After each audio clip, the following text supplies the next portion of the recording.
Salam Indonesia, Anda menyaksikan berita terkini bersama saya, Mades Kedanekarang. Pegawai Kementerian Keuangan RI turun ke sekolah mengajarkan pentingnya APBN sebagai pelindungan perekonomian Indonesia. Kegiatan ini dilakukan dalam program Kemenq Mengajar yang menyasar siswa SD hingga SMA dan SMK.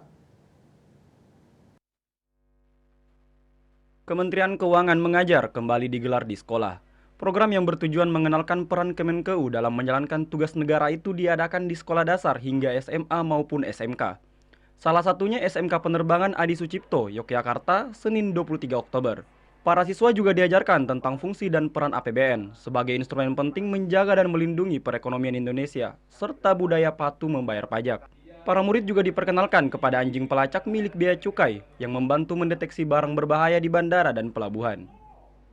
Kita ingin memberikan kesadaran kepada para siswa bahwa roda negara ini bisa berputar, pemerintahan itu sudah jalan, pembangunannya jalan, masyarakat tidak miskin lagi, sejahtera, ekonomi tumbuh, itu modalnya apa? APBN. Nah, sumber APBN itu ada pajak, ada bea cukai, ada PNBP. Nah, butuh kesadaran penuh. Kepala Sekolah SMK Adi Sucipto berharap program ini mampu membuka cakrawala pengetahuan para murid.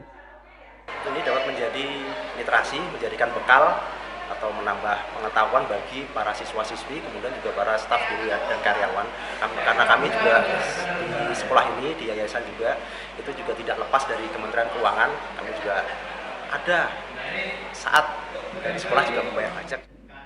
Kemenkeu Mengajar sudah 8 tahun dilaksanakan. Selain di Indonesia, program ini juga diadakan di Tokyo, Bangkok, Johor Bahru, Kuala Lumpur, dan Singapura, serta Sarawak. Dari Sleman, Daerah Istimewa Yogyakarta, Imam Prasetyo, Kantor Berita Antara, mewartakan.